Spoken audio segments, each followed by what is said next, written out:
नमस्कार दोस्तों, स्वागत है आप सभी का हमारे इस यूट्यूब चैनल में।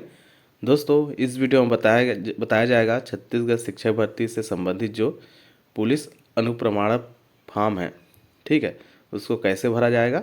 तो आप सभी लोग वीडियो में अंतिम तक बन रहे हैं और यदि अभी तक चैनल को सब्सक्राइब नहीं किए हैं तो चैनल को सब्सक्राइब जरूर करें। दोस्तों, यदि हम बात करें इस अनुप्रमाणन फॉर्म की, तो इसको आप लोग सबसे पहले तो छत्तीसगढ़ के एजुकेशन पोर्टल का जो वेबसाइट है वहाँ जा कर के इसको डाउनलोड करके प्रिंट करवा लें, ठीक है। उसके बाद आपको यह फॉर्म भरना है, जिसमें सबसे पहले आपको करना है कलर पासपोर्ट फ़ोटो, ठीक है। कलर पासपोर्ट साइज का फ़ोटो आपको चिपकाना है। फिर यहाँ पर दिया गया है कुछ चेतावनी के बारे में, जिसमें साफ साफ यही लिखा गया है कि यदि आप कहीं गिरफ्तार है तो उसका सही विवरण दे, ना कि झूठ, ठीक है। इस प्रकार से यहाँ पर सही सही विवरण आपको देना है। फिर आगे आपको भरना है, आपका पूरा नाम भरना है। यदि इंग्लिश में डालना है तो इंग्लिश में कैपिटल में डाल सकते हैं, और यदि हिंदी में डालना है तो हिंदी में, और यदि दोनों में डालना है तो दोनों में डाल सकते हैं, ठीक। फिर अगला है वर्तमान पता, जहाँ आप रह रहे हैं वहाँ का पूरा पता आपको डालना है। फिर घर का पता, आपके घर का पता आपको सही सही से डालना है। फिर आगे दिया है नीचे 21 वर्ष की आयु के बाद 1 वर्ष से अधिक यदि आप कहीं रह रहे हो तो वहाँ का पता देना है। जैसे 2015 से 2017 तक कहीं अन्यत्र दूसरे जगह रह रहे हैं तो उसका यहाँ पर वर्ष डालना है।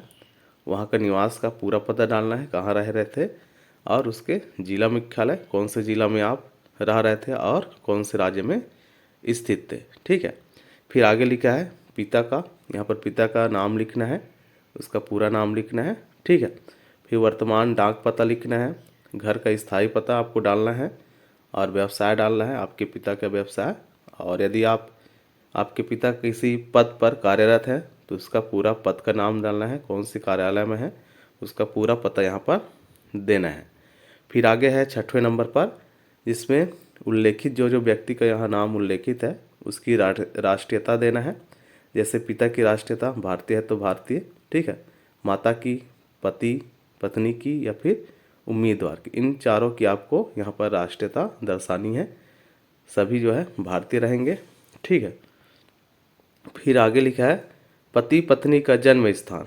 यदि आप विवाहित हैं तो आपके पति का या फिर पत्नी का यहाँ पर जन्म स्थान लिखना है।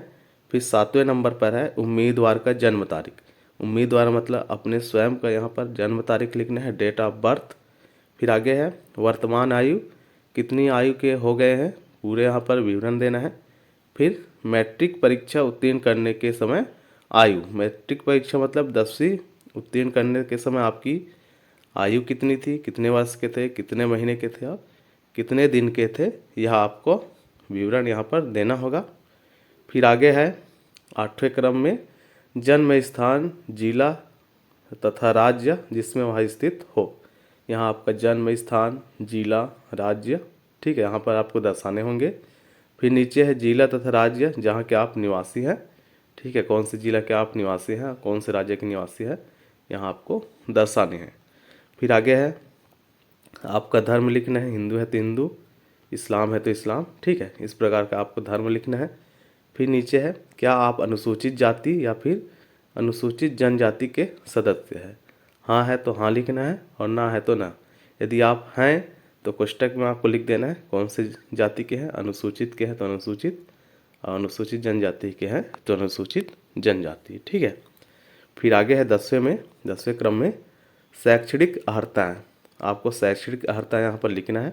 जैसे 12वीं पास है तो कौन से विद्यालय से है, कॉलेज है तो कौन से कॉलेज से है, तथा यहाँ पर जो मेन है वह है प्रवेश की तारीख और महाविद्यालय छोड़ने की तारीख, यह आपको भरनी है।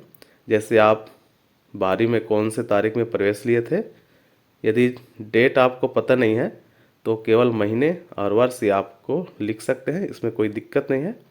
बाकी अपने स्कूल में भी जा कर के आप लोग पता कर सकते हैं, लेकिन स्कूल फ़िलहाल अभी कई जगह बंद है। तो आप यदि डेट पता नहीं है तो कौन से महीने और कौन से वर्ष में है, जैसे 10 यदि आप जून में हैं तो जून 2010 इस प्रकार से भी यहाँ डाल सकते हैं। और साला छोड़ने की तारीख तो है जो रिजल्ट आता है उसके हिसाब से आप लोग डाल सकते हैं। और उत्तीर्ण परीक्षा का वर्ष लिखना है। जैसे 10 में पास है तो 2010, 2012 में पास है तो 2012, इस प्रकार से। फिर आगे है, यदि आप कभी नियोजित रहे हो, यदि आप कहीं नौकरी करते हैं तो उसका पद का नाम लिखना है। कर रहे हो तो उसका पद का नाम, कब से कब तक किए उसका नाम, और कौन से कार्यालय में किए, कौन सी संस्था में किए, उसका पूरा पता यहाँ पर लिखना है। और नौकरी छोड़ने का क्या कारण है यह आपको देना है, ठीक है। फिर अगला है 12वें नंबर पे, जिसमें कुछ जानकारी दिया गया है जिसको आपको सही सही हाँ या फिर ना करना है। जैसे आप, क्या आप कभी गिरफ्तार किए गए हैं, हाँ तो हाँ, नहीं तो नहीं, ठीक है। क्या आप कभी अभियोजना चलाया गया है, क्या आप पर कभी योजना चलाया गया है, हाँ तो हाँ, नहीं तो नहीं। या फिर क्या आप पर जुर्माना किया गया है, हाँ तो हाँ, ना तो ना। मतलब आपको दोस्तों सही सही भाम भरना है। इस प्रकार से आगे जाओगे तो यहाँ पर एक और कॉलम दिया गया है, संघ संगठन का नाम। यदि आप किसी संघ से जुड़े हैं, किसी संगठन से जुड़े हैं तो उसका नाम लिखना है, ठीक है। फिर आपको करना है आपका हस्ताक्षर, उम्मीदवार का हस्ताक्षर रहेगा। तारीख, कौन से तारीख में आप यहाँ फॉर्म डालें उसका। फिर 13वें क्रम में है, आपके मोहल्ले में 2 उत्तरदायी व्यक्तियों का नाम लिखना है। 2 उत्तरदायी व्यक्ति मतलब आज गवाहों का नाम, जो आपको जानता हो या फिर आप उसको अच्छी तरह से जानते हैं, उसका नाम यहाँ पर लिखना है। फिर नीचे है उम्मीदवार का सही रहेगा यहाँ पर, और वेरिफिकेशन का डेट, या फिर जिस दिन आप यह फॉर्म डालें उसका डेट। फिर नीचे है पहचान प्रमाण पत्र। यह मेन है दोस्तों। पहचान प्रमाण पत्र के लिए आपको संबंधित इन 6 में से किसी एक व्यक्ति से साइन कराने हैं। तो किससे आप साइन करा सकते हैं? तो सबसे पहले तो है केंद्रीय या फिर राज्य शासन का राजपत्रित अधिकारी। दूसरा है सांसद या फिर राज्य विधान मंडल का सदस्य। तीसरा है सब डिविजनल मजिस्ट्रेट। चौथा है तहसीलदार या फिर नायब तहसीलदार। पांचवा है शासकीय शैक्षणिक संस्थाओं के प्रधानाचार्य। तथा छठवा है विकास खंड अधिकारी, पोस्ट मास्टर, पंचायत निरीक्षक।